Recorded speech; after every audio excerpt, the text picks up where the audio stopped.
You know what? I just thought about. I should have told you this beforehand. What? We should have put another drop on the pad. Oh damn! You know what we should have did. What? Ain't nobody come to see you, Otis. That would have been. Yeah. Yeah. I've been fighting that my whole life. We missed the moment, man. We missed the moment. Yeah. Hey, That's man. my bad. That's my bad. This is Easily Offended Podcast, man. Episode 83. We are definitely here in the building. Make sure y'all check out episode 80, 81, 82, and check this one out too. You know what I'm saying? We back in the building. We got another guest. Yeah, man. Our homeboy. Yeah. You know what I'm saying? Our brother, our podcast brother. Yes, sir. Our content creator brother. Known this nigga for a long Our time. Beers brother. Yeah. You know what I'm saying? We got OT, the golden child in the building, man. Damn. Make some more motherfucking noise, man.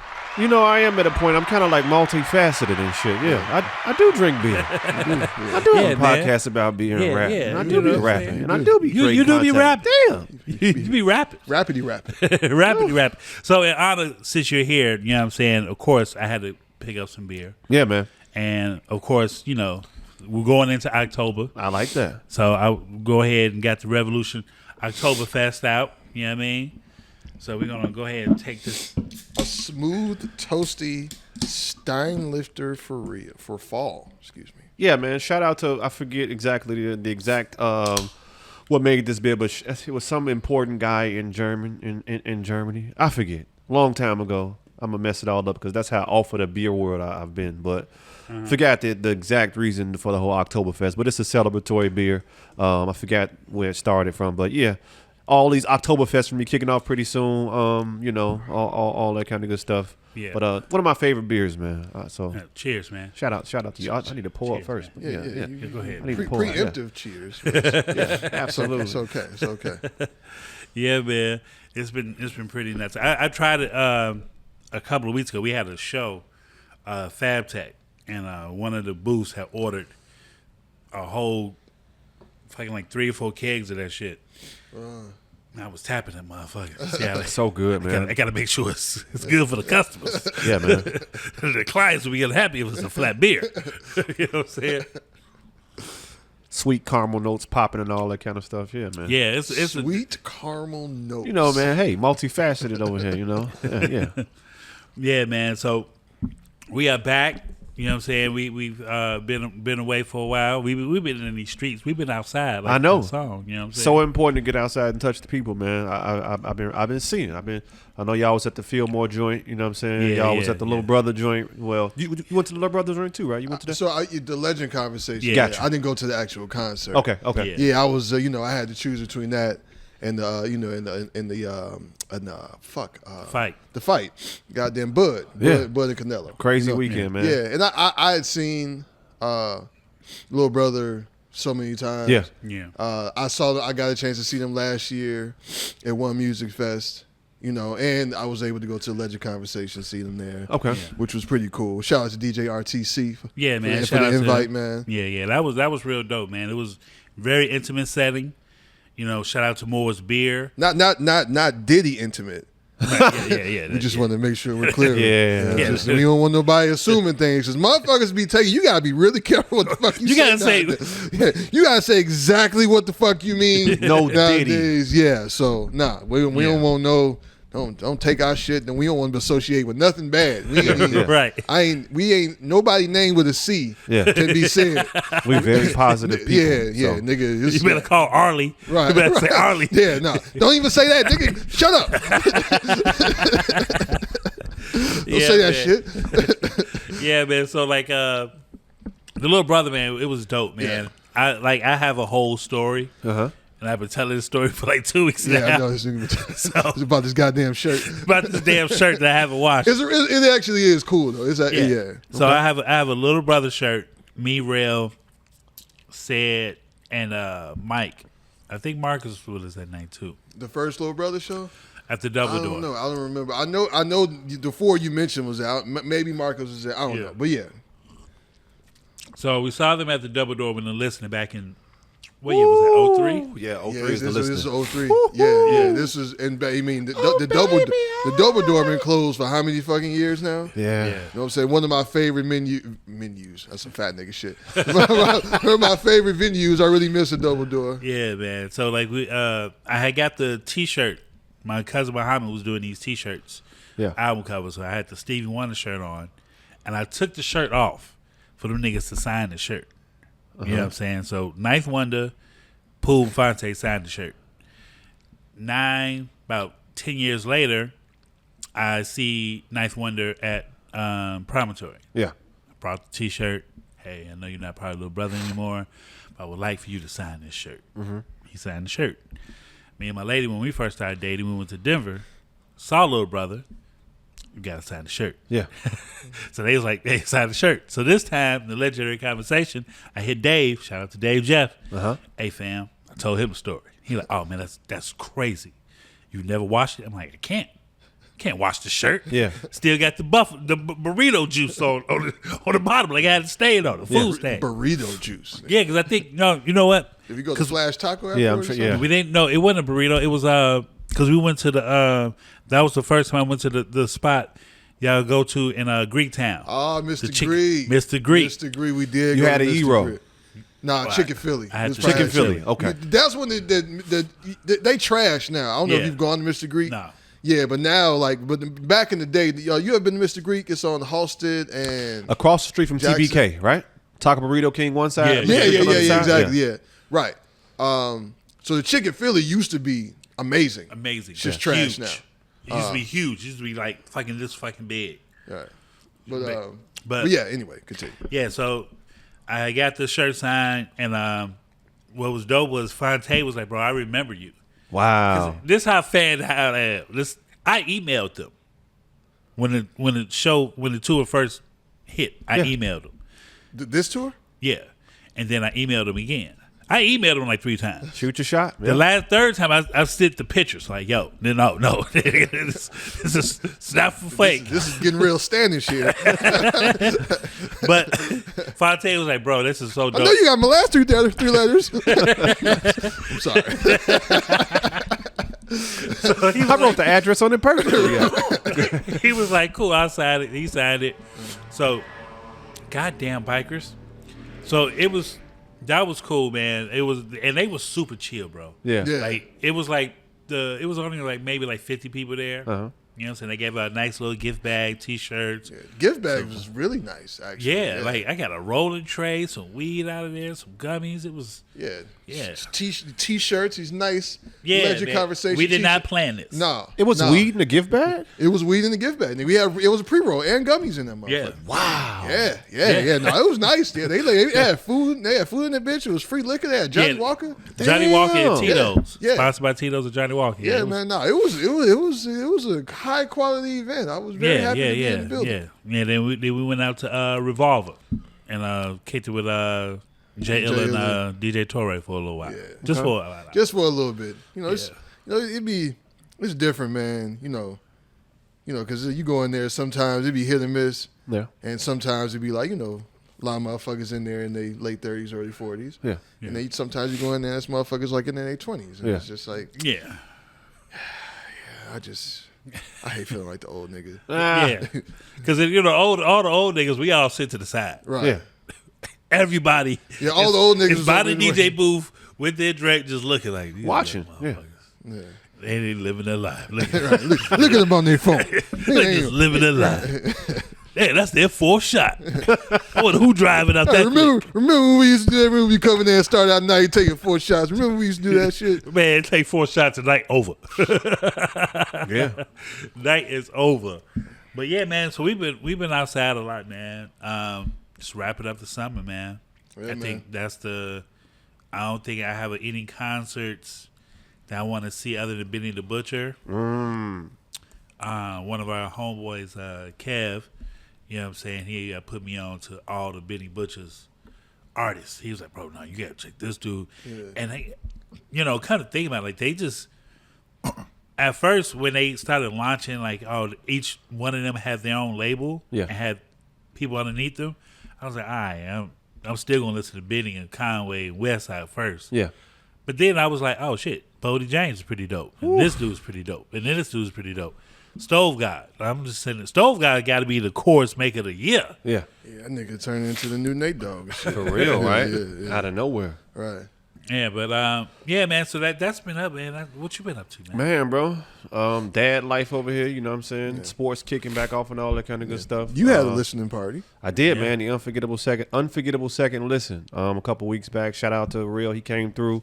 Couple other folks, we kept it intimate for folks that was really rocking with the album. Sent Once out again, invites intimate to as in small. Yeah, man, intimate as in like we noticed people who were posting about the album and were inviting those people, Right. in that context, right? So yeah, it was a good time, man. Dukes, Pops came out, everybody, family, friends. It was good vibes, man. So yeah, shout out to everybody who had that experience. Niggas had pizza and sandwiches and shit. Pizza, sandwiches, you know what I'm saying? BYOB types, you know, vibes. Y'all had and some all beer. that. I know y'all had some beer. We did not. We had champagne because it was a celebration. Yeah. Okay. In fact, we had almond champagne from Cooper's Hawk because in the second half, you go to Cooper's Hawk for the wine tasting and stuff at this big age. You know what I'm saying? That's. I haven't got into my wine bag yet. I am a big fan of Cab. You know what I'm saying? I like a nice Cab, nice Petite Syrah.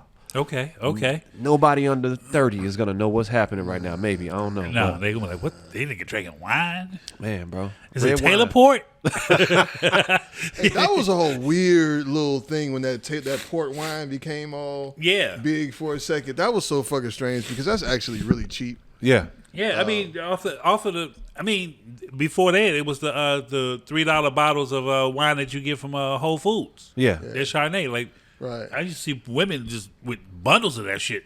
Man, I stayed in or look, even Aldi be having cheap wine, Winkin, whatever. I don't remember the name brand. I remember back in the day, I used to get the big ass jugs of Carlo Rossi. Oh my God, the Sangria. Rossi. Oh yeah. You big dumbass jug for like $11 from Jewel. Yeah. Yeah, that shit was horrible.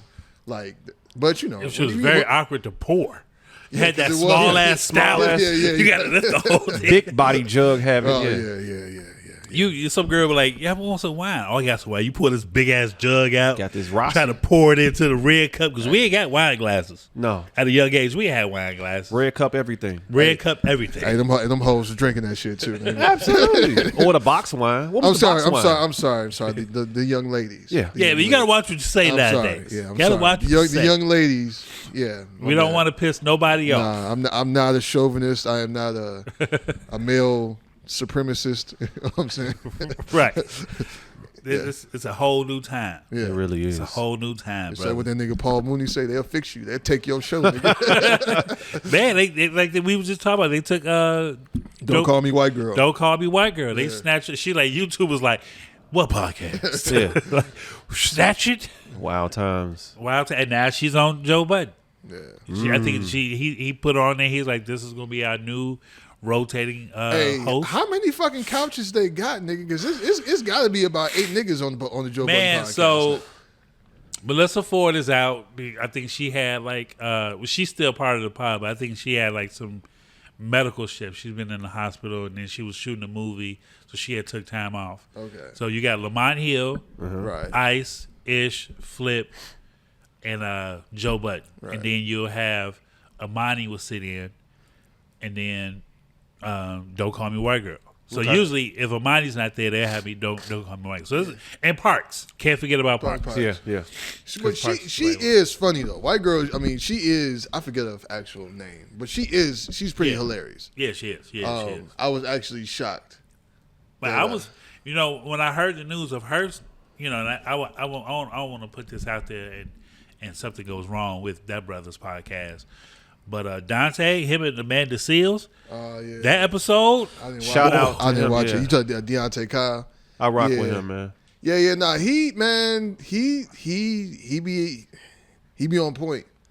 I fuck with him.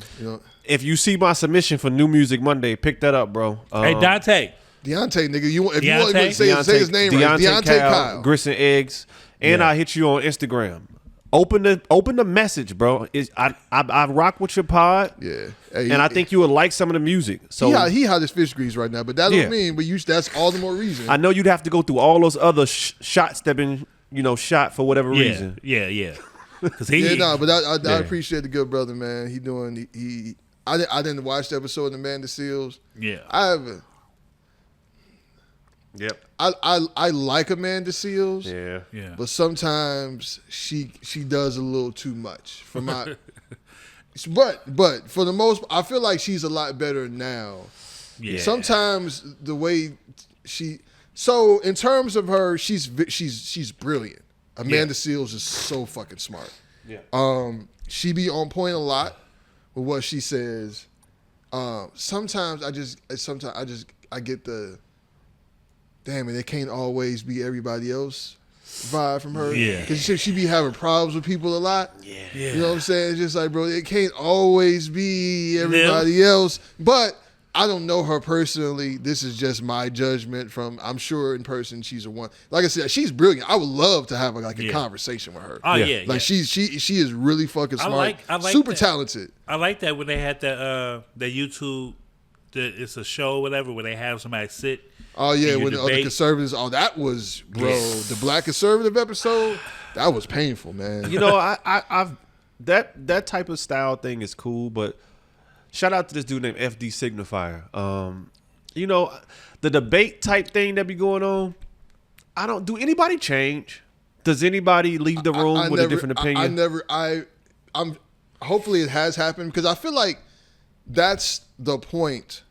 Supposed to be the point of debate, right? But it's almost entertainment now. It's entertainment. Everybody wants to win. Nobody ever wants to be wrong. Nobody ever wants to concede the point. And truth and reality is pretty relative now. Yeah, exactly. You know what I'm saying? So like, it's like, because you can't, because people are always going to question your source. Yep. Yeah. And like the mainstream media, anything, there are people that if you got any of your facts from mainstream media, then you might as well be spitting lies. Yeah. You know what I'm saying? Like any sort of numbers, where'd you get those numbers from? Oh, those are liberal studies. Did you get those numbers from the Dems? You know what I'm saying? It's like, it's really... The subjectivity of facts is a wild thing. You know what? And it's very subjective. It's a white boy on TikTok named Dean Withers. Yeah. He go like, he be like, he'd spit facts. He'd be like, bro, this is what it is. Yeah. And he was like, I'm not trying to get you to change your mind, but if you tell me that this person does this person does that, this person does this, but I show you this is not the actual bill that you're talking about, then you should be like, oh, like, but those type of supporters, they don't, when you hit them with facts, they like, where'd you get that from? So I remember I knew we was fucked a long time ago. Back in, do you remember when the whole QAnon? Yeah, QAnon thing was going on? Absolutely. And this was on Vice. And they were doing a story. This is when they believed that JFK Jr. wasn't really dead. And he was going to come back. Him and his father, him and John F. Kennedy, both of them were going to come back in Dallas. They were supposed to appear on this day. And they were going to come back and lead them against the people that have this child sex ring and all these predators. 100%, yeah. Hollywood, the Dems, all that kind of stuff. So they were supposed to come back and lead them against, and they were like, this was in Dallas, bro, and there were thousands of people out there, right? And I'll never forget the one of the reporters asked this woman, so if they don't appear, which of course they fucking didn't because they're dead, but she's asked her, if they don't appear, then what will you think then? And she was just like, well, I'll just assume that they felt like this wasn't the right time. Cooked. Done. It's just like, so once people get something in their mind now, like it's pretty much there's nothing that's going to turn them. Yeah, it's like an incurable virus, basically. Yeah, it's really, and this was years ago. It's way worse. Oh my God. It has gotten so much worse now. Yeah. I have no hope for humanity. I hope I don't show my pessimistic side on this pod, but I don't have hope. Yeah, you say which Thanos 2028? Thanos 2028. I wanted Thanos 2024. That's who I will vote for if Thanos was could be president, because man, best solution. Yeah, I find myself it's a one person on my IG. and she's a young black girl, and she even went to the inauguration. She's a huge Trump supporter. Yeah. And every once in a while, we'll go back and forth, and I'll be like, all right, look, well, I'm not going to go back and forth with you. Hope you have a great day. Yeah. I don't even I don't even bother to try to change anybody's mind. People that are so dug in on one side, cult. Because I'm not one side or the other. Me neither. I'm not a Democrat. I'm not a Republican. I'm not liberal, conservative. I just want shit to be right. Yeah, I'm like, what makes sense? Absolutely. You know what I'm saying? Yep. This makes sense? Okay, let's do that. Is this some shit where people are not dying and then people are able to eat and provide for their families and, you know what I'm saying, and everybody can be like peaceful? Right? Yeah, let's do that. Right. You know what I'm saying? Why we got to do all this shit when motherfuckers arguing all the goddamn time? Right. You know, like this doesn't seem like a good idea. Like, every time I hear something, I keep looking like, Panama does speak English. But you know, but what I will say is, in this last couple of weeks since the incident happened that got the white girl her podcast taken for speaking on said incident, the shit that I've seen mostly from people that look like we do has been like, what in the fuck? Okay. Yeah. like damn, so you really don't think?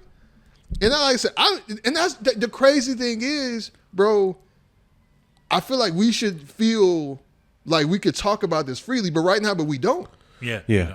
I don't feel like I can say what I want to say right now because I want to keep doing this shit. Yeah. And I know we not, obviously, white girl got a much larger audience than we do. Yeah. But still, you know what I'm saying? Like, find that shit. Yeah, it's crazy that now I find myself like, damn, do I really want to post this?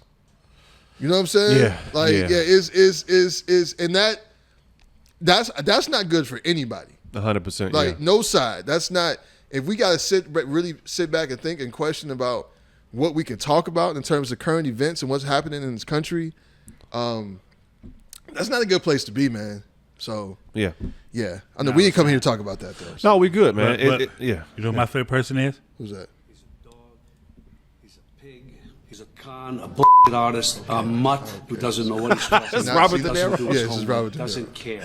Hey, Robert Downey Jr. Hey, you fucking up everybody's name. It's Robert De Niro. Robert De Niro. Not Robert Downey Jr. This nigga said Robert. Nigga said Robert Downey Jr. Yeah, he a thug. But you know what I'm saying? No. He does not like Donald Trump, bro. Look, he's old. He out here. He like, yeah. What the fuck? Like, what are you gonna do to me? Hey, man. You know what I'm saying? I got about another 10 left, so you know. Hey, you know what the crazy thing about it is? Have y'all seen the clips of this Charlie Sheen doc? Oh nah, no. I've seen some clips of it. The one thing I saw was that they were talking about they was making this crack less powerful to get him Yes! off. You heard about that shit? Yo, they said so his people, they was like, okay, this nigga's not about to stop. So his people went and talked to his crack dealer. It was just like, we need you to just like kick down the potency. Like step on it. Yeah. You just keep stepping on it more and more until eventually it's just shit. Yeah. And that's what kind of what happened. It was just like, and he thought like, well, this just wasn't having an effect on me anymore, so he stopped. Yeah.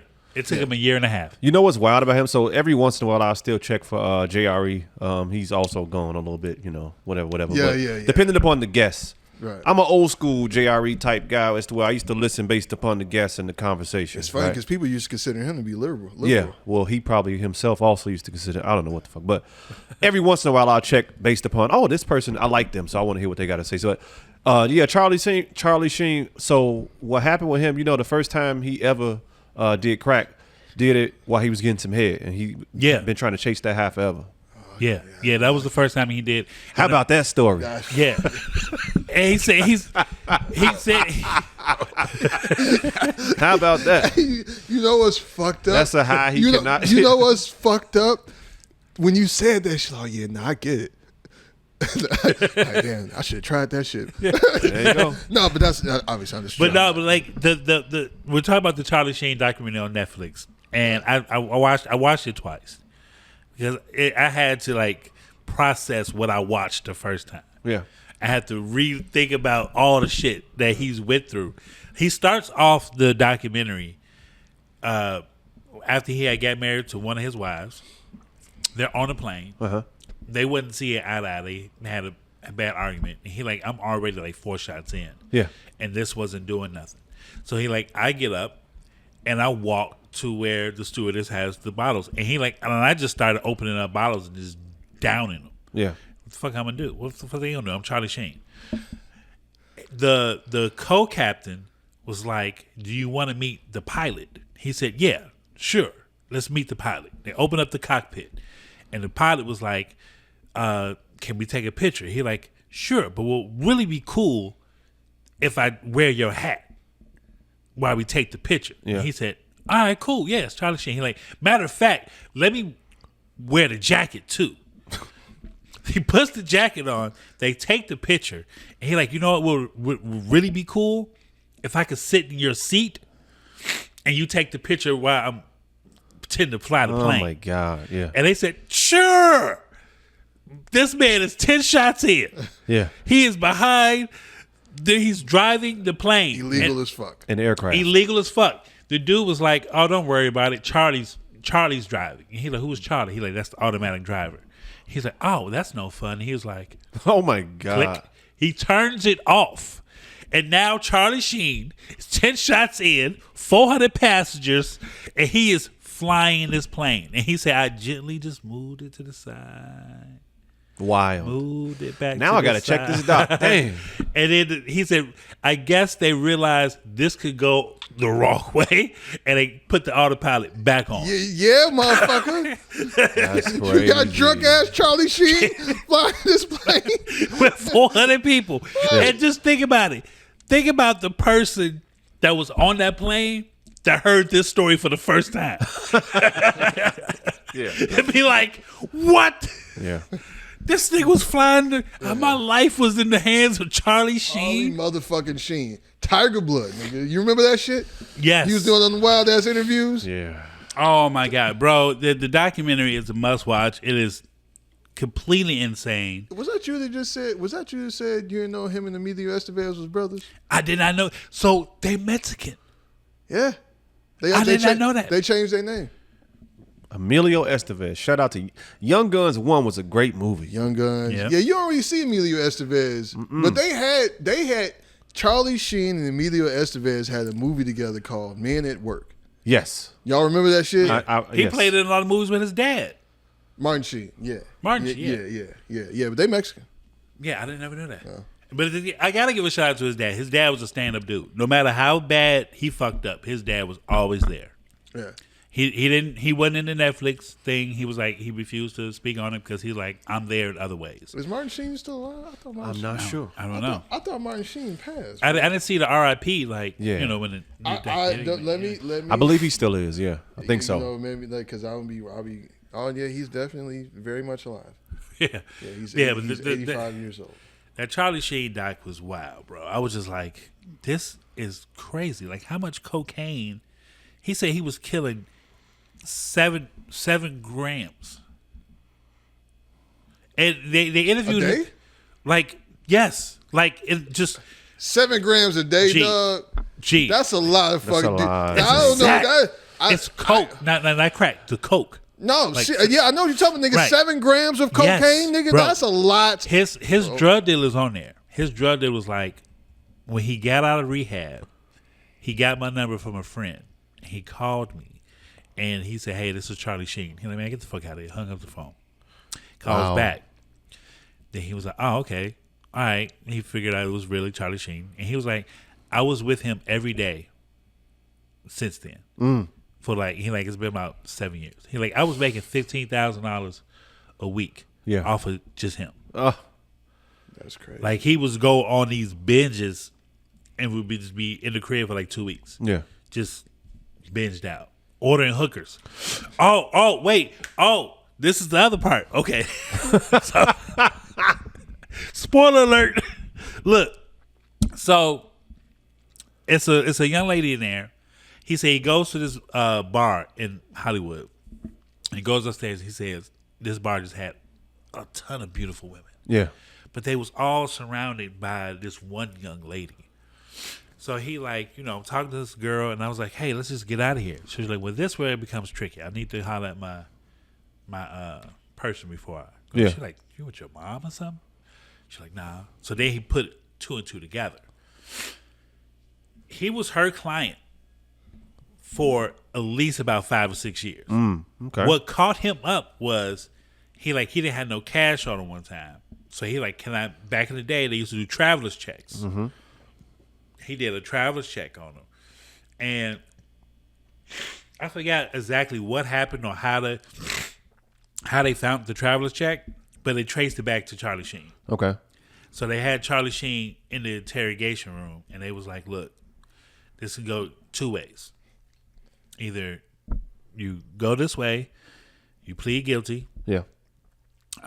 This is the charges. Because you was buying groups of women for your friends, Yeah. that's a whole nother charge. Because now you're soliciting prostitution. Yeah. Or you could just snitch. And he was like, I had no choice.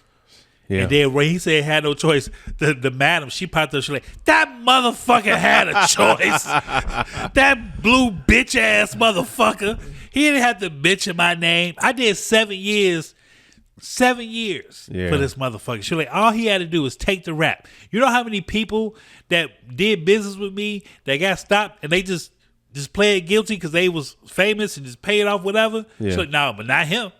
Not him. Not Charlie Sheen. Well, he been sober now for 8 years, so shout out to Yeah, shout out to him, man. Yeah.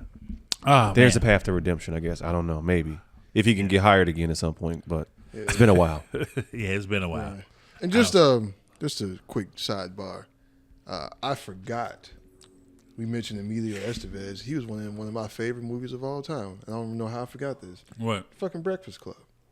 Oh. Emilio Estevez was in the Breakfast Club. He's also Mighty Ducks, right? Is that him? That is Mighty Ducks. Okay. Yep. What was it? Gordon.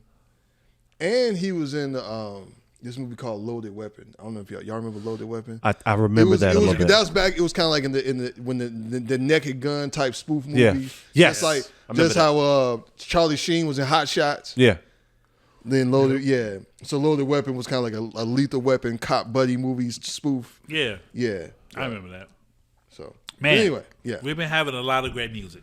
Yeah. Absolutely. Our last episode, I talked about with I Am God, I talked about Chicago's on a new transition. Uh-huh. Right? We had our drill music, and now we're getting back to this real good bars.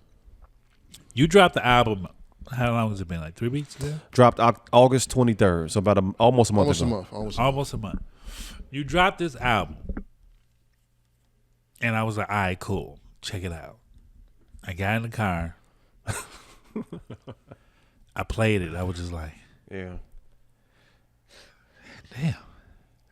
It makes me think, and it gave me a nostalgic feeling Yeah. of like good. Bro, the album is sonically put together very, very well. Like Appreciate each it, song goes right into the next song. Yeah. And then you have songs on there about the summertime that we outside. Yep.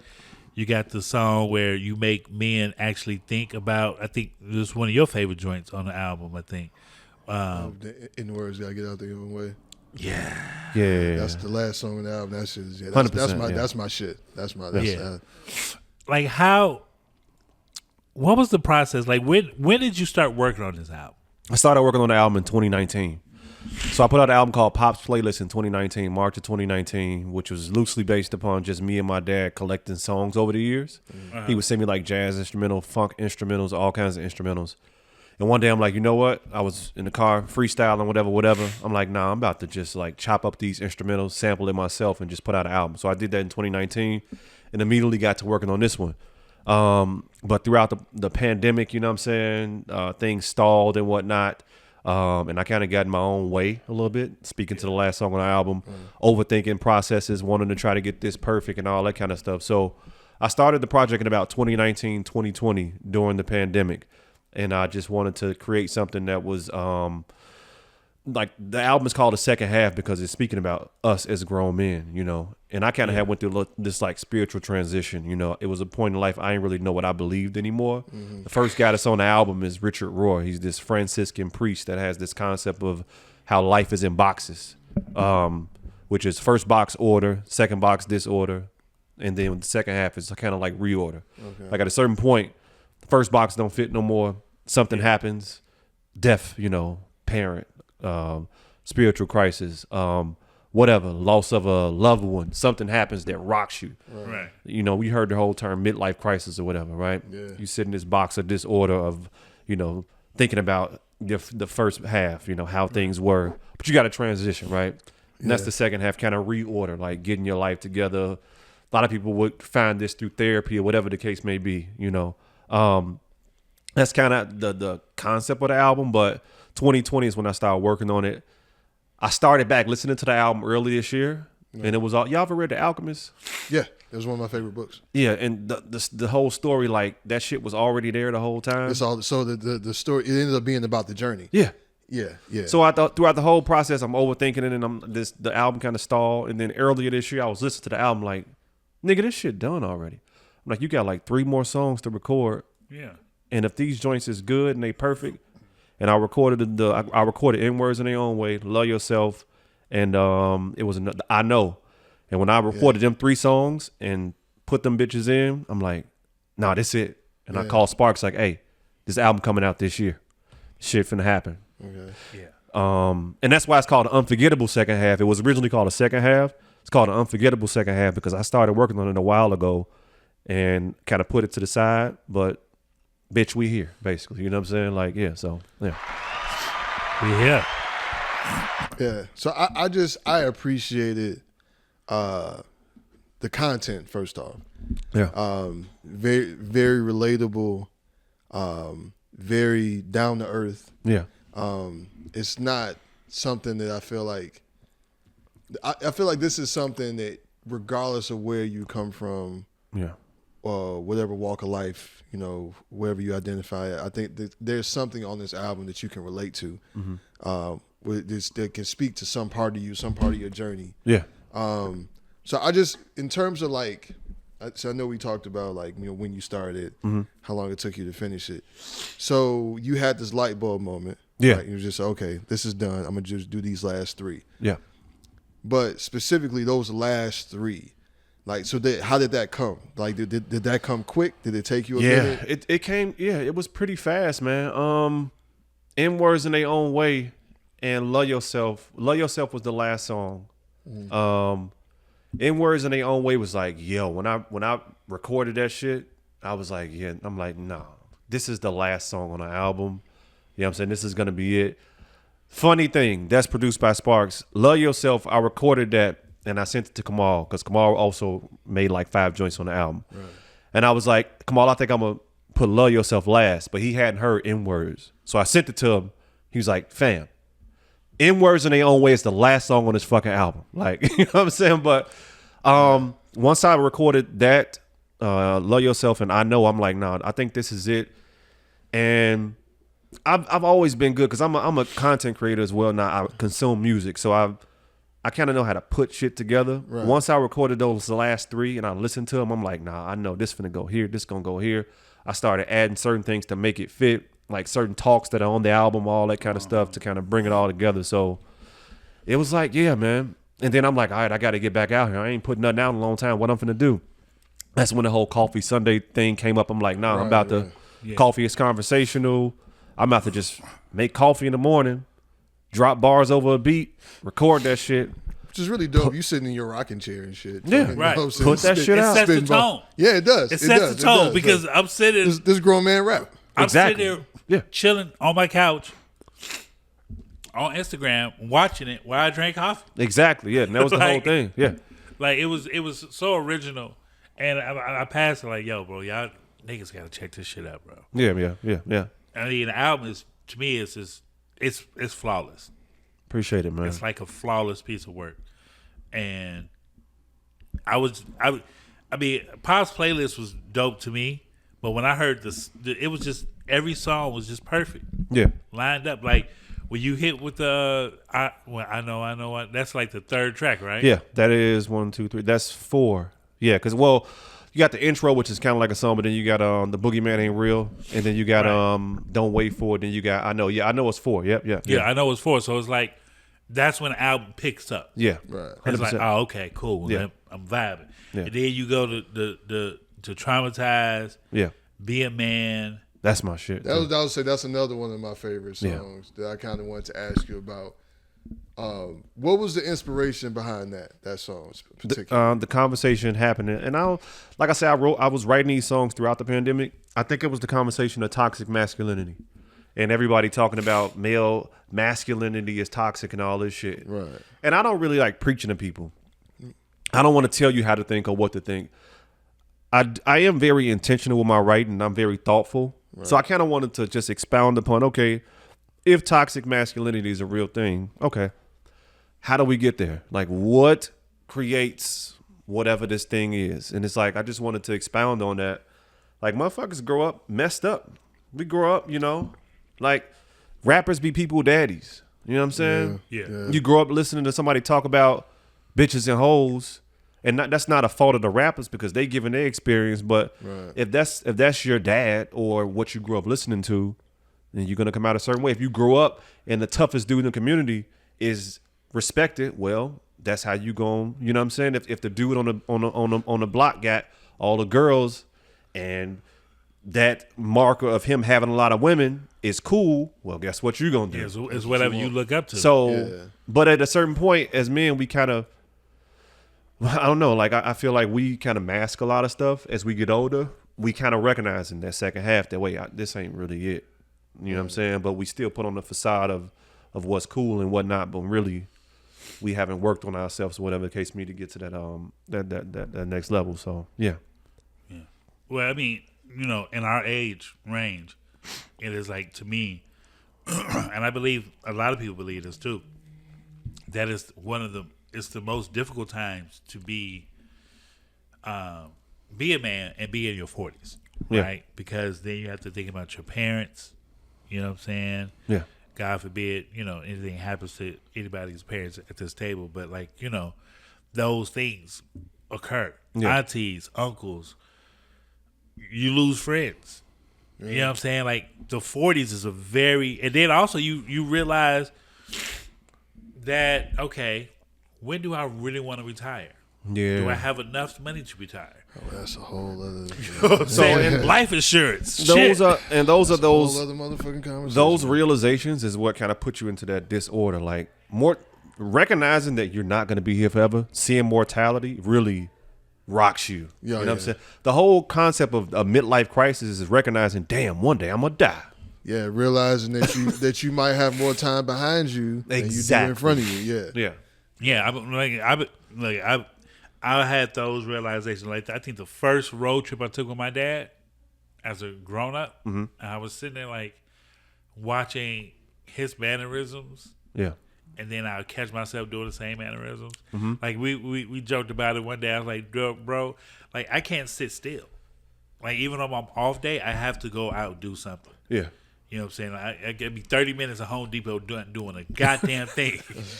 Just asking questions about what does a drill do? Right. Like, they get drills. How many bits come with it? Yeah. Right. Like, it just to get out, like, I'll go wash my car. Like, yeah. Just to get out the house. Find a restaurant to go sit down and eat at and just people watch and just have those conversations. But like when you get in your 40s, man, I just started like looking at it because my dad, he is actually about to be 88. Yep. 87, 88 this year. So it's just like, you know what I'm saying? He's still moving around. Yeah, that's me and my sister talk about that. Like, I don't like to think about it, but when I think about when I think about my father not being here, it almost like it's like because that's my guy. Like that's the dude because he was everybody has flaws, but even despite his flaws, he was a good man. He was a good man to my mom and all that kind of stuff. So I look and we still talk. I can call him whatever, and it's like, what am I gonna do when I can't do that? You know what? Steve Harvey, you know what I'm saying? Said the most realest shit. He was like, do you know what? He like, when your father passed, do you understand that's the only man on earth that wanted you to be Yeah, I heard- better yeah. than him? Yeah. Like, you know what I'm saying? So he's like, when my father passed, I didn't have nobody to tell me those words, even though there's simple words. But he like, those words right there mean so much Yeah. to a kid when he hears it from his dad. Like, yo, son, I'm proud of you. Yeah. Keep doing what you're doing. Like, that really hits you. Yeah. And 100%. right. Yeah. Yeah, and it's one of those things as we watch our parents age, and we comes to a point where we really kind of got to take care of them. Yep. In a lot of ways, and it definitely shifts your perspective. And also, as we get older and we realize that there's just things that not only do we not want to do, it's just some shit that we just really can't do the way we used to or the way we would like to. Bedtime gets a little earlier. Yeah. You know what I'm saying? Like, like all that, like getting ready to go somewhere at 9, 10 o'clock, that shit is... Unless I'm outside already. Right, unless I'm outside already, yo, I got to keep going. Yeah. But like, I'm What not... am I even doing? Yeah, like, bro, like motherfuckers leaving the house at 11 and 12 o'clock like motherfuckers used to. Like, that's not what happens now. But it is just something, I mean, obviously, there's something that you think about. Yeah. Right? With mortality and just realizing that, I mean, looking at my pops, right? Like, my pops is very, very active. Has always been active. Always moved around a lot, and now like he's had some issues with his health, where he really just can't do the things that he used to. Can't be as mobile as he once was, and he still moves around. He can still take care of himself, but it's just, it's one of those things like, damn, this is really happening. Yeah. So and then you realize that, man, I don't know how many years. It's like to the point where like I feel like, okay, we in bonus time now. Mm-hmm. You know what I'm saying? Yeah. Like this could really, this could have been over already. Yeah. So I'm just gonna appreciate all the time we have, try to soak up as much. You know what I'm saying? I be going over there barbecuing with him and shit. You know what I'm saying? Yeah. Trying to soak up all the little shit. Like I found, because and there's certain things, man, that I found myself.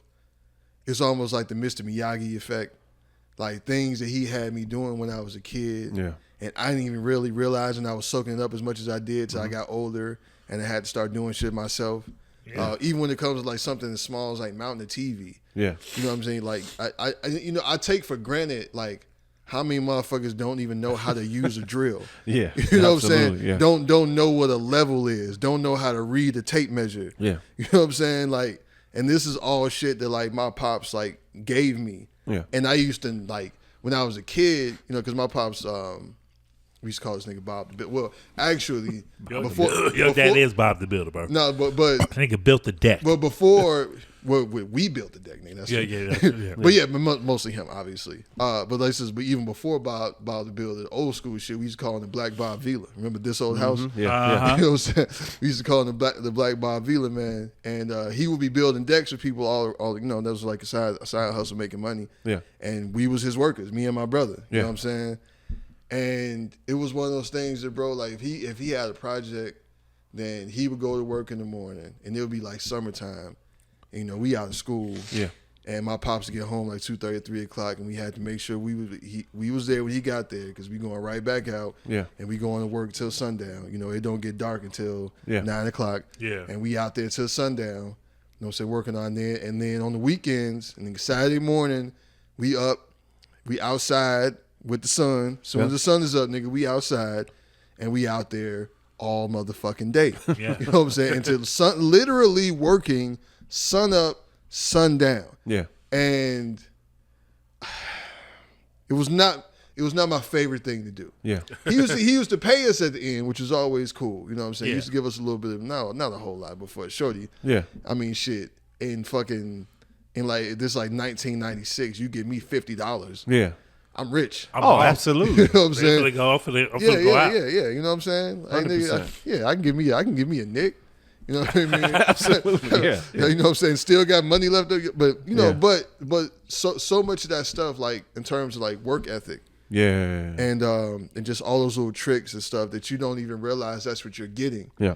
And then there's like, as you get older, and I realize like, damn, that work ethic that I have was pretty much given to me you know, and a lot of people didn't have that growing up. Exactly. It just made me so much more appreciative of the way I was raised, and the fact that I can still call them up. I can still get something from them. I can still learn things from them. Yeah. You know what I'm saying? So it's just, But you do, like, it comes to the point where, like, now I'm realizing, like, I don't have a whole lot more time for this, you know? And I think I want to just say the recognizing that you don't have the time, that kind of makes you map out what life is for you now at this age. Like, what are you going to be now? What are we leaving behind? What do we not have time for? Right. Because a lot of negative or a lot of things that was in that first box that shaped us, we don't need to take it here anymore. You know what I'm saying? Yeah. There's a lot of stuff we got to leave here to get to the, that next level. I'm still not old enough to curse out an old lady for stealing my card at the grocery store. Okay. You know what I'm saying? No. On the busy Sunday, you got to play your cart real close, nigga. These old ladies be out there. I hear you. Yeah. But it's kind of like, I feel like it's our right to grow up to be like honorary senior citizens. Yeah. They just don't give a whole lot of a fuck. You know what I'm saying? Like, cause it's just, I feel like that's put my time in. Right. Yeah. And now, I'm out here. I'm angry black man, we've talked about this before. I've seen my pops turn into like an honorary old man. Not like honorary, like I hate everybody, but he just be annoyed by a lot of shit. Yeah. You know what I'm saying? Like why this got to be like this? Why the fuck they doing this? You know what I'm saying? My dad, he got mad at me one day because he had 7 messages apps on his phone. Yeah. And I'm like, why do you have 7 message apps on your phone? I didn't even know there were that many. He clicks on something and he just downloads it, and it's on there, and it's from his Facebook. Yep. I was like, bro, and I'm sitting at my son's graduation, going through his phone because I'm sending him pictures, and he's like, I don't see the pictures. I'm like, bro, you got like 8 different Well, why you have these apps? Yeah, man. I don't know. Just find the picture. Like, why are you yelling at me? I'm trying to help you. Yeah, man. Yeah, that'd be the funny shit. And I'd be thinking about it, man, because it'd be like the simple things, like in terms of technology, that my parents are struggling with, and I got to help them with. Oh, absolutely. Yeah. And I'm thinking about like, damn, so what the fuck is it going to be like in the next 30 years or something? Yeah. When we in our 70s. Absolutely. The thing about it is, the great thing with us is that we came up into this technology era. Yeah, we grew up. We can learn how to operate, move, and function. They had MapQuest. Yeah. Like they didn't have no internet. Like they didn't have. Nigga, we had MapQuest. I mean, but before then, before they had actual maps. Nigga. Yeah, actual maps. You know what I'm saying? We was like, this was back when like. You get lost, nigga. You pull over at the gas station and ask for motherfucking directions. Yeah. You know, they pulling out some map. Yeah. So it's niggas used to travel with an atlas. Facts.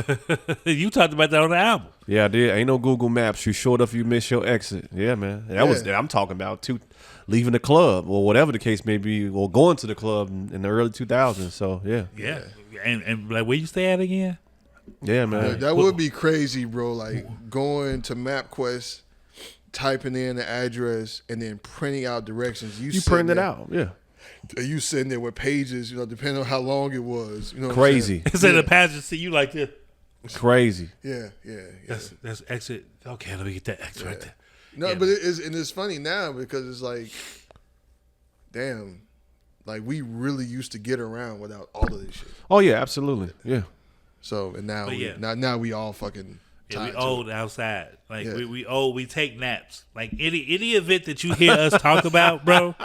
Any event you see, like people be like, these past 3 weeks I was outside so much. They was like, man, you just be outside. I like, look, I take good naps. Okay, like I get home early. I'm like, look, I'm gonna just take about an hour and a half. Just you know what I'm saying. Yeah. And then I'm up. You can't sleep too long though because you sleep too long. Yeah, I feel like as long as a solid 30 minutes will do wonders for you, for real. Like if you get a solid 30 minutes, that and then you take a shower, you know what I'm saying? That can really get you your second win, for real. Yeah. And then I'd be outside. Yeah. I'll leave out the house at 8:30. Yeah. Be like, all right, my plan is to be home. It's funny though because I told you we was going. Where you was out there, 31st Street on Friday. Yeah. And it was pretty cracking up there. Yeah. And I was thinking about it was nice, but then once it get about time for it to end, I said, I want to go ahead and get back to this parking lot before this shit get crowded. Oh, absolutely. So I'm not in this traffic jam. And it's just like, damn, this is really, because before, you want a parking lot pimp, you want to see what's happening. What you want? Sure, you want to go to White Palace or something? You know what I'm saying? Right. I was like, nigga, I want to go home. Yeah. You know what I'm saying? I just want to go to the crib. Yeah, I've had a good time. I've enjoyed myself. Now it's time to go home and go to sleep. I don't see people our age how they have the energy to take down those whole elaborate setups, like the big ass tents and the blow up couches. They be out there, they grilling all day. I'd be like, bro, I'd be like, fuck all this shit. Just leave this shit. Somebody ain't gonna come up with it. Fuck it, just leave it. Yeah. Yeah, nah. I've been that guy. I've been the guy that'd be there, because at the house picnic, Chosen Few every year. One of my homegirls, Tiff. You've been there with me when she does it, and she had the whole. He got to piss every episode. Oh, you good. But yeah, nah. She shout out to Tiff, but she does a whole elaborate setup every year. For the Chosen Few, and I always help her in the morning. I'll pull up, and I help her drag her tents and all that other stuff. Yeah. And they be out there all day. Yeah, I go home because I'm not finna be out there all day in the sun. I help her. I go home. I normally come back around 3-4 o'clock. We hang out, we kick it, and then at the end I help her break it down. Yeah. So, but that's the thing. I go home. You know what I'm saying? Like being out there all day. Nah, that's not really for me. That's not my ministry. No, I hear you. For sure. So you got one joint on here.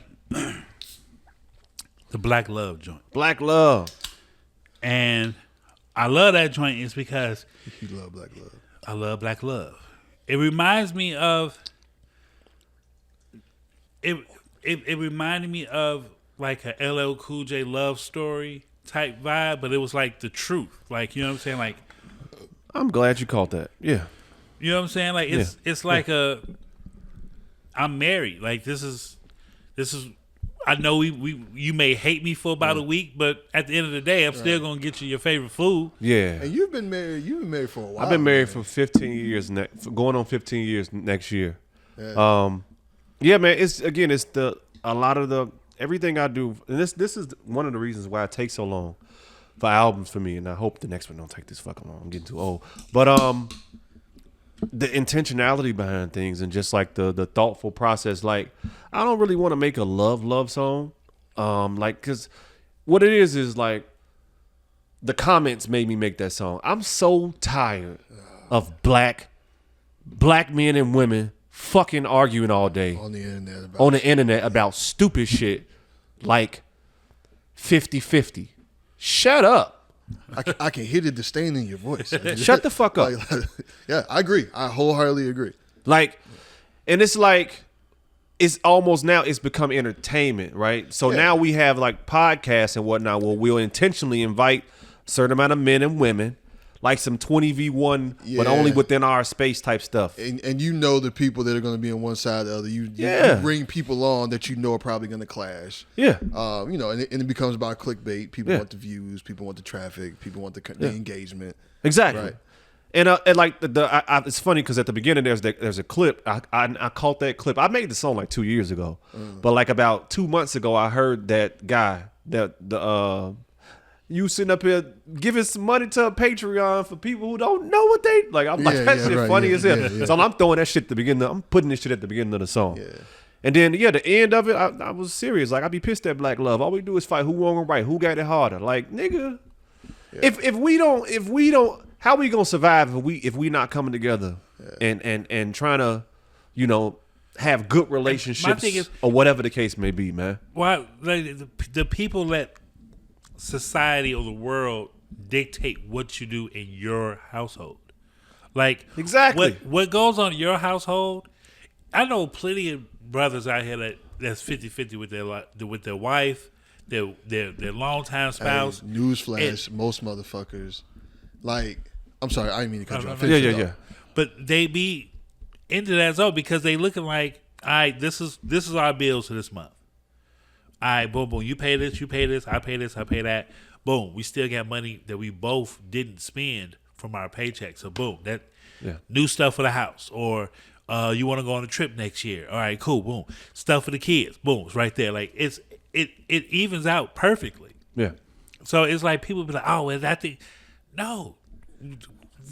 Do what fits you. Do what fits you. Exactly. I feel like a lot of the people that are on that you see on the internet talking all this shit that aren't really even in relationships. And that's another thing. Yeah, exactly. You know what I'm saying? So like, if I feel like if I want relationship advice, if I really want to hear somebody's opinion on relationships and how things work, I'm gonna talk to somebody who's been in a relationship for a long time. Yeah. Been in the same one, not different ones. Not always constantly having relationships. And they ain't in the comments. You ain't gonna never They're not. me in the comments.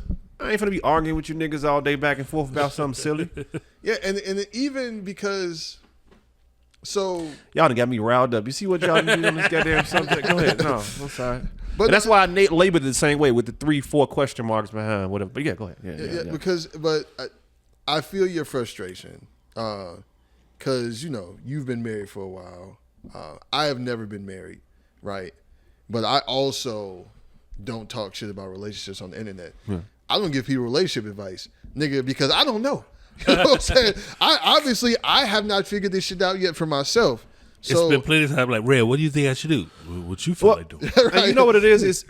I guess the main frustration also just comes from the fact of we have all these societal problems that we love to talk about, right? You know, whether it be the racial injustice and all this other kind of stuff, but at the same time, one of the biggest issues with us is we not together. And I know the internet is the internet, and this is also my fault because I shouldn't be sitting there reading some of this dumb shit, right? Because that only probably represents a small Sometimes portion. it's entertaining. Yeah, but it's like if this is how a lot of but I also do hear from single homies and some chicks that it is kind of bad out here. So it's like, damn. So yeah, I mean, so I feel like, because I see this from a lot of people that I know personally, I do feel like for whatever reason there is kind of like I don't feel like the generation before us there was this many people single in their like 40s and shit. Because when I look at, well, I don't necessarily, when I see those like clips of like Pop the Balloon, I'd be surprised how old motherfuckers be. Because I can't imagine with my 43-year-old ass going on some Pop the Balloon show, and I'm talking about like, what I want and what I feel like, what are my deal breakers and shit, and the motherfucker pop their balloon on me for some dumbass shit. Like, I can't. You big Snoop bald head ass. I just feel like that to me is just like, damn, nigga, have I fallen that far that this is what I'm doing to try to find love? I watched my coworker throw his phone across the room because the nigga was like, he was sitting there and he threw his own phone? Yeah, he threw his own phone. For what? Because he was like, fuck it, I'm gonna get on a dating app. And he was downloading the apps and shit. And I'm at my desk and he's over there like, damn, man, you can't just date motherfuckers for free. I got to pay extra for an upgrade, to send you a message, to send you a wink. What happened to the just swipe left, swipe right? Man, fuck this shit. Nigga just threw his phone. I was just like, I don't know, man. Go to church. I don't know. I mean, it is kind of, I don't know. There is something to it. I don't know what it is exactly, but there definitely is. But just to see, there's some of the just really unreasonable things that come out of people's mouths. Absolutely. And the expectations that they have, on both sides of it. I think that's one of the big problems too, is that nobody comes into anything not being biased. Right. And both sides of the conversation think that the other side is, batshit crazy or fucked up. Right. So nobody's willing to bend, and the whole concept of compromise is even laughed at. Yeah. Or whatever. I don't know. Yeah. It's just like weird. You're supposed to fit this this mold. And the thing is, especially because but so much of it boils down to like finances. Yeah. Which is obviously important. Absolutely, yeah. But I feel like it's how much isn't as important as how you use it. Yeah. And expectations and lifestyle. Yeah. Certain things, right? Because you can have people that can make a lot of money. Yeah. And spend that shit like water. 100%. Yeah. Right. That are kind of like got very well paying jobs. Yeah. Great careers. But they live a certain lifestyle. Then they've never really just kind of sat down and stacked bread. Yeah, at any absolutely. point in time. Yeah. But then you just have people that. So. There's a lot of people out here driving Benzes with a nice view, but they got an air mattress. Yeah, I mean that's very true. But it's also. Well, they got Target furniture. Hey man, Target ain't cheap. Target ain't cheap, but you know what I'm saying. But like this one girl was like, when I go over a man's house for the first time, she like, the decor is the first thing I look for. You know what I'm saying? And she like, most single men that's not live with somebody, she like, you can tell that they never live with somebody because it's missy matchy. You know what I'm saying? You got a dark brown bookshelf, but then you got a light brown bookshelf over here. Like, you know what I'm saying? So she like, it's just little stuff like that picks up. But then she like, I don't never judge him off of that. I just be like, okay, if I came in here, you know what I'm saying, if I get chance to be that person that's going to be in this man's life, these are the things I can add to the spot. You know what I'm saying? But she's like, I'm never going to judge him. But she like, I do judge men that have a futon. She like, she like, I don't give a fuck if it was a $600 futon, $800 futon. But she like, if I walk in your house and your main source of like the area where you hang out, it's a futon. What if it's a fly futon though? What's wrong with a futon? That's what I said. I was like, what happens to a fly futon? Like, you know what I'm saying? If it's a, she like, Marnell, these niggas don't know fly futon. They buying the futon from Walmart, Target, and they ain't going to Crate Barrel paying $1,000 for the futon, the bookshelves. So the question is the futon the couch in the living room? Or? Yeah. Okay, but are they also sleeping on the futon? Okay, yeah, you know what? Because I did diss futons on the album. I said some shit about slept on the futon. They ain't got it. Some shit I don't know. We've all owned the futon. We've all. I didn't diss him, but I understand. A lot of them. Where she was coming from. I was just like, she like, when you get a certain age, it's just certain. A futon is probably. I haven't owned a futon since I was in my 20s. So so I feel like there are certain things. So I'm just keep it a buck. For me personally, I never imagined that I would be in my early 40s. Like, I just knew I would be like married, tucked off somewhere. You know what I'm saying? I never imagined. Off. Yeah, because you know what I'm saying? Because it's I didn't think this would be my life. Yeah. Right. But this is just how it worked out. I'm not angry or like sad about it or anything. It should be. Nah. It hasn't worked out. But it just seems like to me, like so many of the people that you see talking crazy be people like in our age group. Sometimes you see some younger people saying, but a lot of people that have the demands and the unreasonable expectations. But then the thing about it is, as we get older, like all of us are very set in our ways. Yeah. And it can be a lot harder to change in that way for people. But I also feel like, man, and just for me personally, it's not like I've definitely been in relationships, been in long-term relationships, but every relationship, not just relationship, every woman I've dated, all of it has been different, right? Every situation, they would bring out like a different version of me. Yeah. In some regard, they would require something different. Out of me. So just me personally, I could never go into something and just say. I mean, obviously, we all have certain things that we want. We can all have our deal breakers, but outside of that, it's just like, bro, I can't go into anywhere and expecting, okay, she gotta be this.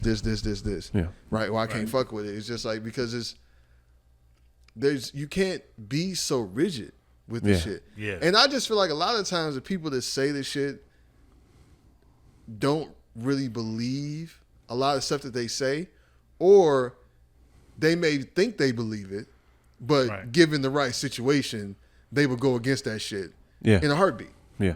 But obviously for people like you that have made a marriage work for 15 years, and especially like being young and married. Yeah. Because I see that a lot. I see a lot of people that, like people I went to high school with, people I've known for a while, they got married young and they don't necessarily make it. Yeah. Right? Psh, man, yeah. So like, but that shit. right. Man. So but you've obviously made it work. You've put in, you know what I'm saying, a lot of time. You got a beautiful family. Appreciate it. Thank you. So just can you talk about that for a little bit in terms of how you incorporate that into your music? Because I know the family is a big part of your life. It's just about being authentic and honest in your creativity, you know, and speaking about them things. And again, I never try to be preachy about nothing, but just making it relatable to people, you know. When I wrote that song, and going back to something you just said, like me and my wife for 15 years have been married, but we have dated other people. Well, not dated other people, but like throughout this past 15 years, I guess what I'm trying to get to is I'm different and she different, right? Like people are constantly evolving. So I'm not the same person I was 5 years ago, and that person ain't the same person that person was 3, right? So it's like in relationships, you constantly evolving and you're different, right? But I just try to be as honest as I can in the music and kind of incorporate those things, whether it be fatherhood, whether it be marriage. I don't ever want to be corny. Like I'm not trying to preach marriage to nobody. Right. Yeah. Like that's not the intention of the song. The intention of the song is, man, I had an ego and, you know, that's fucked up, or we didn't argue and she didn't yell and I didn't scream back and that's fucked up, but here we still are. Like trying to be more transparent and not give some corny ass love song about, ooh, I love you. Like, nah, fam, we done been to therapy. There's a lie. You know what I'm saying? Right, I done had counseling. I done been to marriage therapy and all that kind of stuff. So it's like, I mean, I'm sure at 15 years y'all done been through some shit. Absolutely. Yeah. 100%. Yeah, I mean, like me and my like we've been together for 6 years. Yeah. And my lady, she's 7 months sober. Hey, I like that. Yeah. You know what I'm saying? Absolutely, So like, yeah. we're in that transition. Like she's 7 months sober, and she's thinking differently than she did 6 years ago. Yeah. And the same thing with me. Like I'm looking at other stuff too that I didn't look at 6 years ago. 100%. So like we're in that, we love each other to death. Yeah. We're best friends, but we have those uncomfortable conversations sometimes that you have to have. Yeah. I mean, that's just part of being in a relationship and being married. I'm pretty much sure you have conversations with your wife. Like, she be like, hey, Jim and them want to go out to dinner. I don't like Jim. Why do you keep inviting them to dinner? Like, I just don't. I mean, Jim cool, but he ain't my boy. Like, you know what I'm saying? But absolutely. Always a great conversation when it comes to, like, marriage. I support it. Like, you know, me personally, like, if this, I know for a fact, God forbid, if things don't work out, I would just be chilling. I would just George Clooney my life. I'm gonna be honest, and with that being said, like I said, like I don't want to say I'm not an advocate for marriage because I've been married for 15 years. Obviously, I appreciate it, but like I think marriage is also one of these boxes within our Western society that we check off as to where it's okay not to be married. Absolutely. Yeah. I think a lot of the issues with marriage now is that it's just a box. Yeah, people want to and check. fam, if you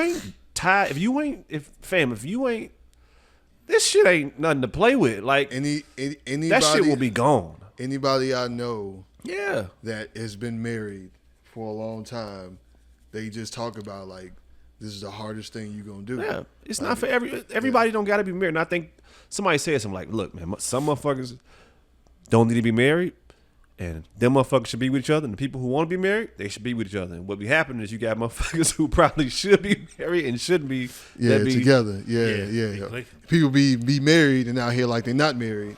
Yeah. You know. Yeah. That's Don't do this shit.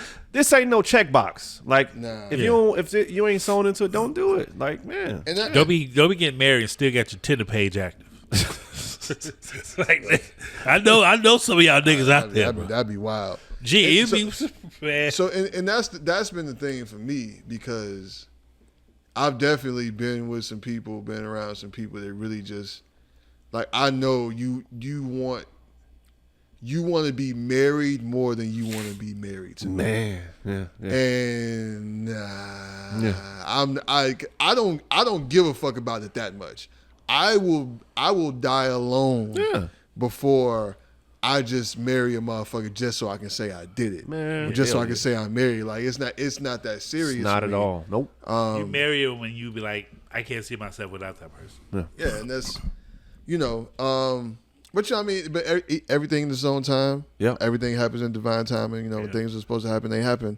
But hopefully, we can get away as a community from all these fucking conversations, because I've been sick of that shit.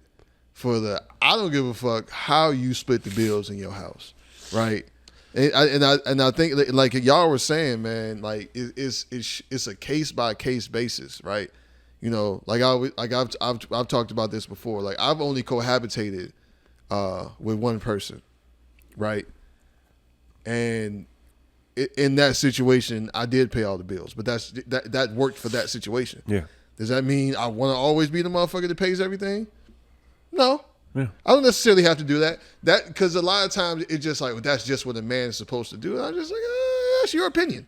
You know Here's the thing. If you think that, that's fine. But if he can only afford a 2-bedroom, you got to live in a 2-bedroom if Right. that's your opinion. You can't be mad. And realistically, when you think about what it takes in one of the sayings everybody in today's economy, Bro. there's like, if to be able to support a whole other human being and possibly children and still be able to live, like, you want to go on vacation, you want to go out to eat, you want to do shit like that, bro, you have to be making a nice amount of money.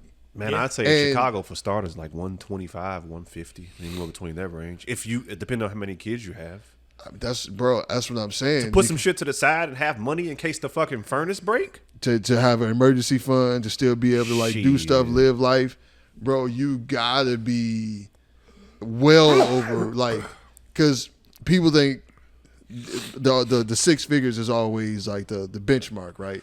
It was 20 years ago, not no more. That's what I'm about to say. $100,000 ain't what you think it is. You know what I'm saying? No more. At all. Them bills eat that shit, depending on what you're doing and where you live. Them bills eat that shit up real fucking quick, especially if you got kids, right? So we just need to. Everybody just needs to do what works for them, right?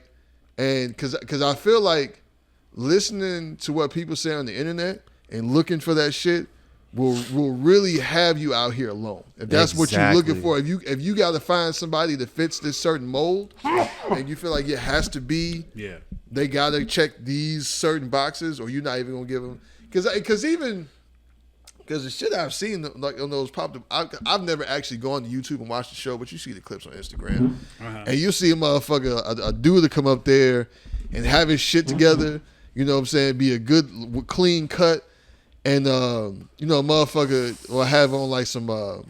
he got on mids with ankle socks. I really think if you got on mids, you should probably have calf socks. The calf socks... I've seen somebody say, I don't like the fact that I can see your ankles. Yeah. Right? It's just like, and I mean, we all are superficial to a certain degree. Yeah. But it's just like, bro, if you're really out here like looking for love, then damn, you don't want to like get to know a little bit more about the motherfucker personality and something. You know what I'm saying? Like, you don't like it's I don't know. It really is. It's kind of crazy the way we've gotten as a society when it comes to relationships between men and women and dating. I'm not a big dater.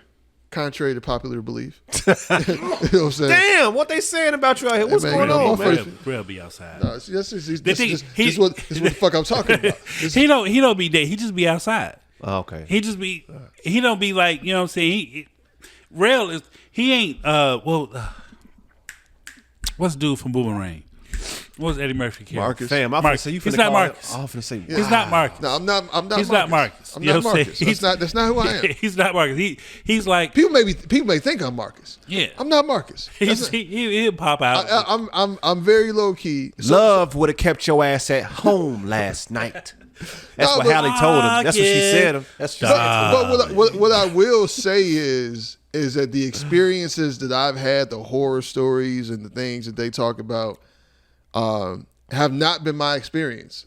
From my understanding, man, it's a lot of good people out here. Yeah. May not necessarily been good for me, or things may not necessarily have worked out. But I don't really have a whole lot of horror stories. Yeah. I don't have motherfuckers asking me how much money I make. Yeah. Right off the bat. No. You know what I'm saying? Like, or anything of the sort. You know, I feel like the internet will gas you up in that way. Yeah. But it's also like, I think women ask those questions when the man leads with that. Oh, and so Like, then there's that. When a guy leads with what I have, what I can do for you financially, shit like that, those pose questions come to, well, how much money you make? You know what I'm saying? Like, yeah. We saw a dude on 31st Street. He just kept like flashing his watch in front of Shorty, like, you know what I'm saying? Like, And see, so there's two things for me that's been ingrained. So for one, like, I don't want to lead with that because I don't want you to want me for that, for one. Exactly. And for two, I don't like to flash because I've always been learning that that's how you get robbed. Yeah. Especially when you're out in public. So there's just there's multiple reasons why 100%. I don't do shit like that. Yeah. But, you know, it's to each his own. Yeah, Everybody has to find love in their own time, in their own way. what is your idea that you got for the next album though? Oh, I don't even. That's another problem I have. I don't be. Kamal hates me. Kamal, shout out my homie Kamal Kiddo, man. He Shout out made to about Kamal, 5 man. beats on that. He be so mad at me because he be like, fam, everybody need to know you. You like the best rapper I know. And I be like, Kamal, I'm sorry, man. I don't. Fam, my creativity, man, it be coming from like the realest places, man. Which is how I think you have an album like this. Yeah. Like I used to can just write and just make some shit up, but now everything just be like, I don't want to say I'm super duper intentional, but I think experience is what leads and gives great art. Like I think that's one of the issues now as to where like a lot of older dudes is killing it because motherfuckers be dropping 3 albums a year. Now that's what you want to do. I'm not hating on you, but what experience have you gained to speak to any new perspectives? Any new, whatever the case may be, right? Mm-hmm. The dopest albums be people who have collected, like, one of the reasons, shout out Chance the Rapper. I think one of the reasons why his newer album is a little bit better, he was, even though it be because That's a good album. motherfuckers wasn't rocking with him. He'd gone through some shit. He went through some shit, he sat down, Yeah. and, I mean, he writing on that motherfucker. Yeah, He's speaking to all that shit he went Yeah, through. because he went through a divorce. Yeah, you know? yeah. all that. Yeah, he like you say like he went from being like this golden child. Yep. To people kind of turning on him a bit. Absolutely. You know what I'm saying? Like, yeah. So yeah, now he's definitely gone. But those experiences, and this is what the people, I feel like the people really, not necessarily. I don't know if everybody wants to hear it, but that people need. Yeah. This is what people need, man. Because I feel like I know we were talking about a little bit of this off camera. We've gotten so far away from reality in a lot of ways.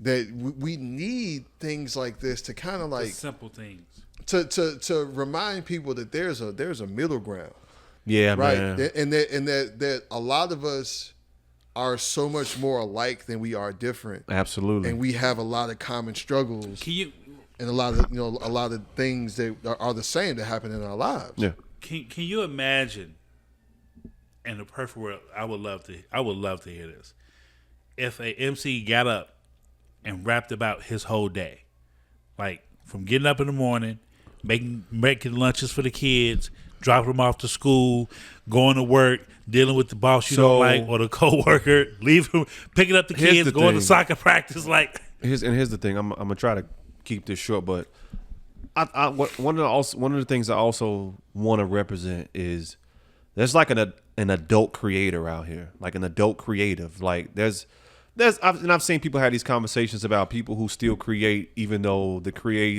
whatever they create is not the main thing. Right. I think that shit is so dismissive because art, if you're good at something, and let's say for whatever reason you had to, you work in fucking, I don't know, whatever industry, fucking construction, IT, or whatever the case may be, Right. you still can be dope at painting and you selling paintings on the side. You still can be dope at whatever the case may be, right? Yeah.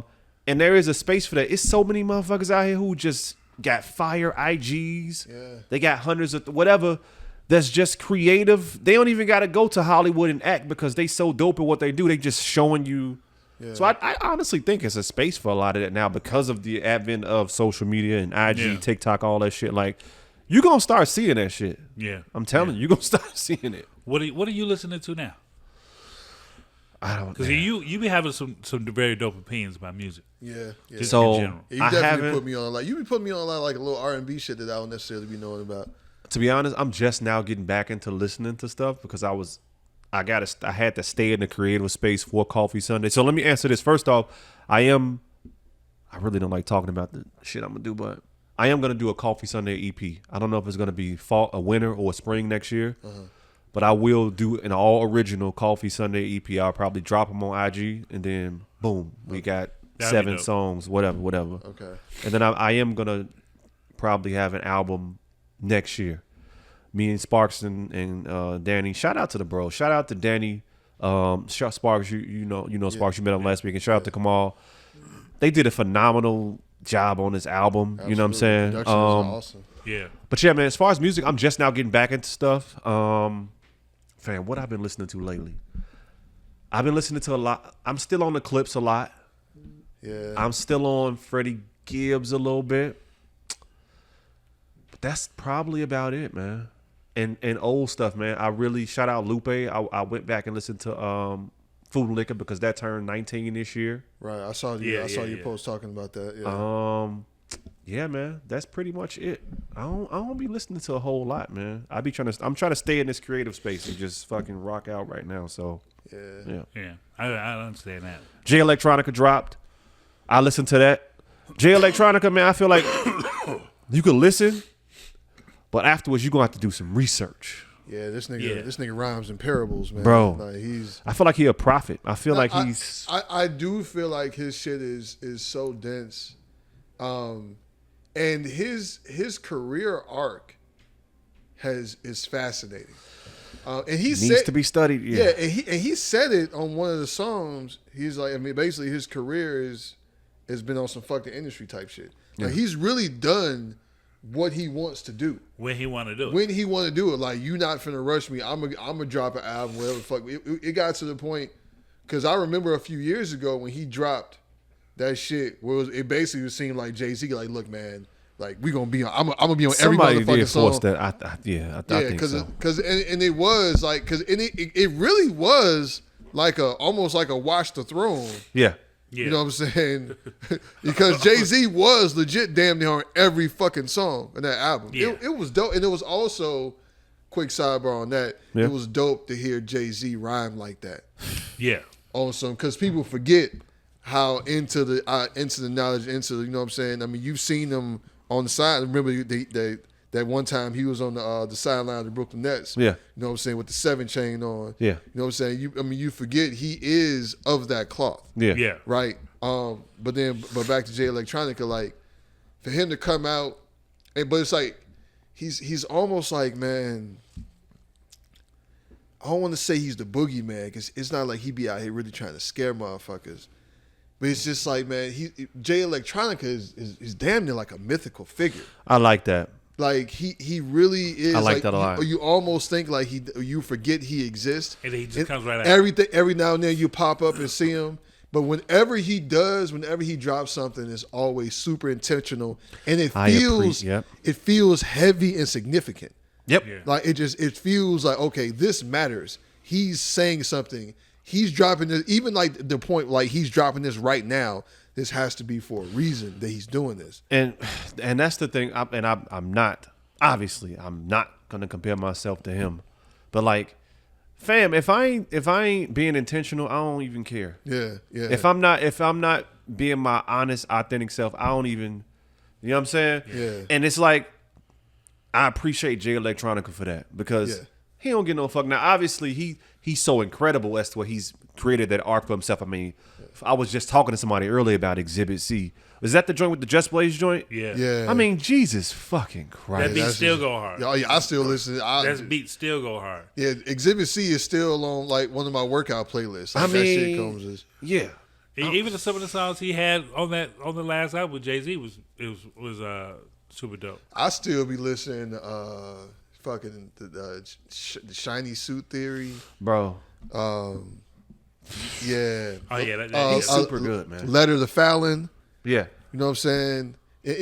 But on this new one, and it's funny because like, you know, because I follow him on IG, and he talks about a lot of times about the UFO unidentified, and he has a whole on one of the songs where he has that when the dude testified in terms of like what he's seen. He just let that bitch run on his album.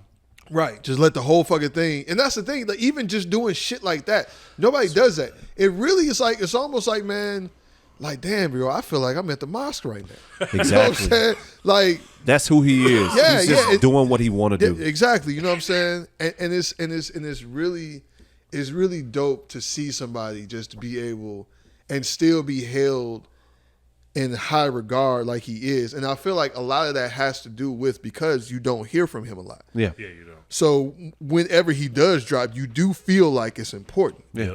100%. Yep. So, but yeah, I'm definitely, man. I fuck with Jay Electronica, Jay Electronica heavy. I've been listening to other than you. I mean, the past pods we've been at a lot of Chicago shit. Shout out Chicago, man. Man, for real, because that's how I played that Chance the Rapper for like 3 days straight. Chance is man, bro. Herbo got a new record coming out. I saw the reasons, and on one of the interviews, he was talking about like he was like, I had to really distance myself from my hood. Like, you know what I'm saying? Like, I don't claim no limit, like none of that. He like, because he like, bro, like I'm just in a different lane right now. He don't look. You know what I'm saying? He like I ride way to the second half. What he about 30? Yeah. Some shit not fitting no more. You know. He's like, you know what I'm saying? He like I ride with my kid. He like, bro, he like it got to the point where when he realized that I didn't want to ride with my kid in the car in Chicago. You know what I'm saying? He like, that's the point where I was like, you know what? Things gotta change. I gotta let some people move around, change up stuff. He like, even though the truck I got is bulletproof, but still. Yeah, man. You know what I'm saying? Just moving around. But yeah, I haven't just you, Jilla, I Am God. Shout out I Am God. I watched that pod. I listened to his album too, man. Yeah. Chicago, man. Look, man.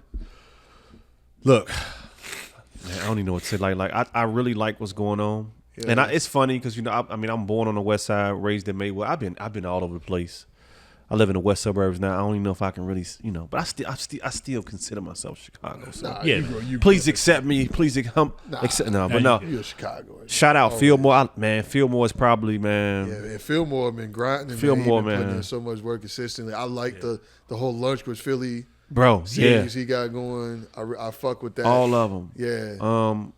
Man, me and shout out Rufus. I know him as Weasel. Shout out Rufus Sims. He doing this thing. Pug's been dropping something lately. Yeah, I got a Pug's vinyl at the crib. I bought it at Haymarket. Yeah, that's crazy. Yeah. Shout out Jay Hayes. Shout out Brittany Carter. Oh yeah. Brittany Carter. She going crazy too, she man. Going crazy too. Yeah. She's definitely going crazy. We got to get her on here too. Yeah, Chicago is I like you said. I really like what's happening now, and I love the cooperative spirit.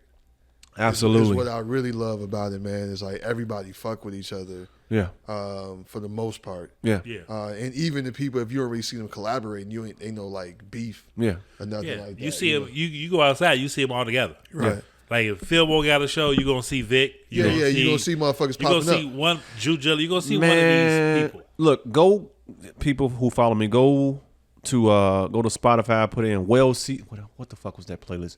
Well Seasoned Lamb Chop Circuit. This is some new shit I'm trying to do, right? It's a playlist I got. Kind of based on the whole theme of what was the Chitlin Circuit. You know what I'm saying? Right. I put a whole bunch of different Chicago artists on it. I put a Vic song on there. I don't even know what song it is. That nigga Vic Cole. Vic Smith, yeah. He got his own thing. Yeah. And I've been listening to him for a long time. We never got a chance to get him on Beers and Bars, but man, he raw, bro. He cold with it, man. Yeah. And he is grown man talk. Yeah. Yeah. It's and think about it, it was like, oh, one girl was like, oh, well, they still talk about killing. Like, nah, not really. Nah. They just say if you push me to that point, Yeah. I can go back to my 20s and put you in a that's what I'm box. saying. The thing is, man, you know, as long as it's authentic and the people will recognize that, you know, that there are levels that you have to go through. Yeah. And then now as we are as grown men, there are certain things that you have to leave behind, but also there's certain things that are in you. But if it's truly a part of your story, then I feel like you should be able to talk about that. Yep. You know, but if it's not, I just don't like it when it gets to the point where like we because I feel like as a culture we're having a bit of a reckoning in terms of what the music has really done to us as a culture. Yeah. I feel like though these conversations are happening, and I do feel like because I feel like especially with how the drill movement played out, Yeah.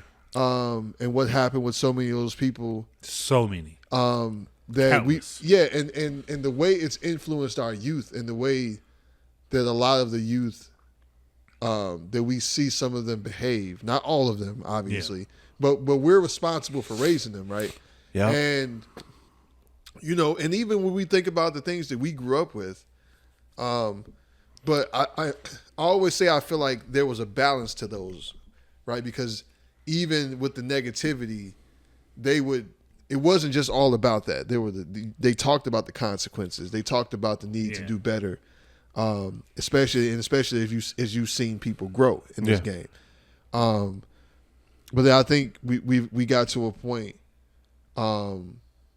where a lot of people were just like making music and just saying shit. Yeah. Right? Saying shit that sounded good.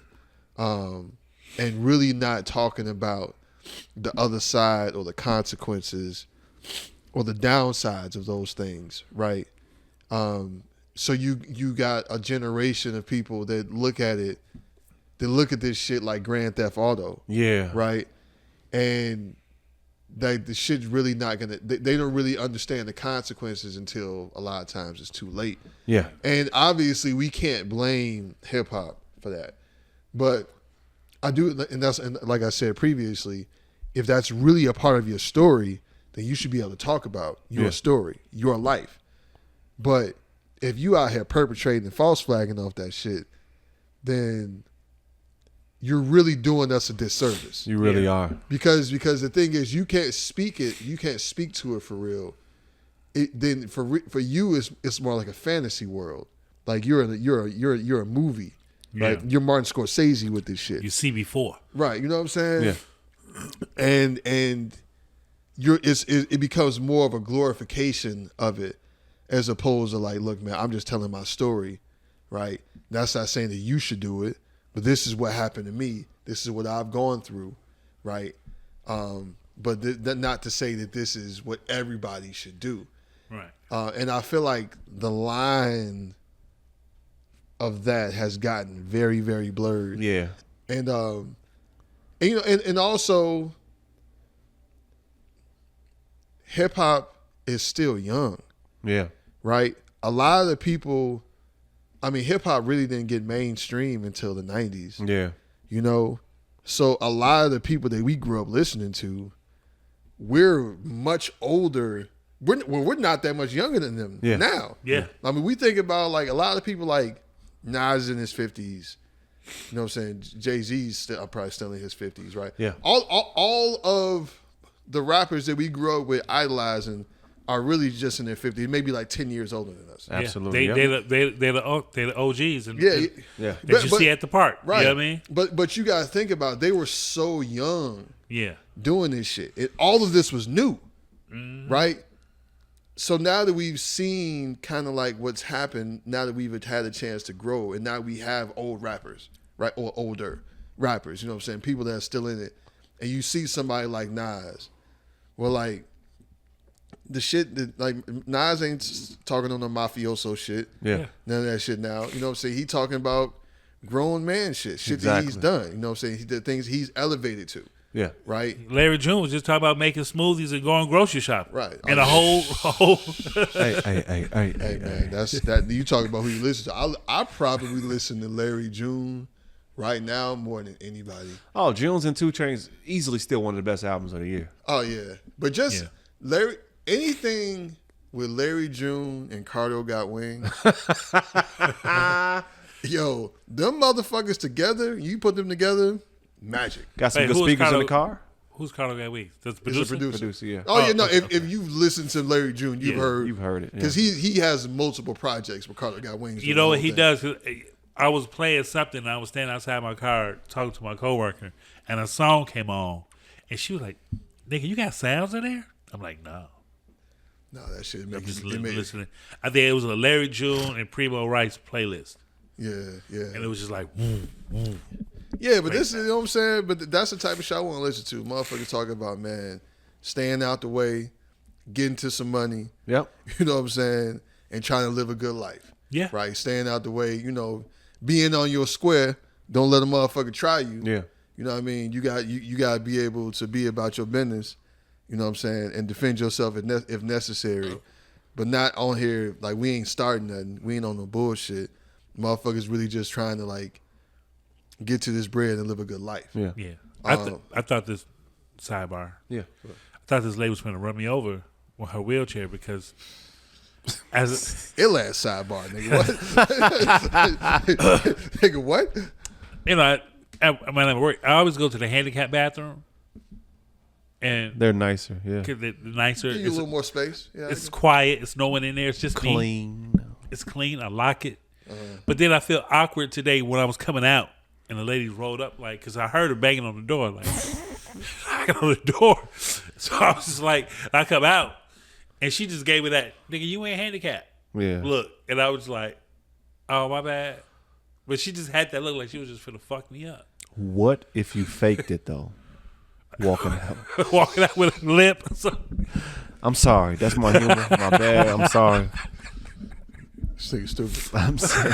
But I'm just curious as to what about what we were talking about? It was just a thought he had on the pod. I was just curious as to what in that subject matter made you tell the story about how being authentic, being authentic, because he likes to, because you like the shit in handicapped bathrooms. Just being authentic. I'm not handicapped, but I like the bathrooms. Crazy this work. This thing's crazy. But yeah, man. But OT, man, you really dropped a quality project. Appreciate it. Yeah. Appreciate it. It's inspirational. You know, because a lot of times people feel like, especially because, you know, we're a little bit older, we got families, we got jobs, we don't have the time, you know, who wants to hear an old nigga rap type shit. So I appreciate you for just doing it. Oh, absolutely. You know what I'm saying? For just putting it out there. Fuck what everybody else think. This is for you. Yeah, you know what I'm saying? And really not just put some shit out, but put out like a really, really quality body of work, man. Appreciate it, man. So yeah, and it's inspirational, man. It really made me like kind of think what I'm doing in terms of like my creative endeavors. You know what I'm saying? And not always necessarily being in my own way. Yeah. You know. Look, man. Just putting it out, you know. Like I said, man, look, I did this for the adult creative, man. That's another lane I was trying to tap into. Like, bro, success, what is success? Like, what the hell is that with this Western thought of what success is that's tied to like money and finances and all that? That shit cool, but what if you successful because you just did something and you achieved that thing you did? You know what I'm saying? Like, who the fuck knows? Right, yeah. It's a beautiful piece of art. Yeah, man. But success is relative. Exactly. You know, it's What if this shit pop after I'm dead? Am I successful in the grave? Like, who? Like, bro. Yeah. Just let us produce your first show. I can see it.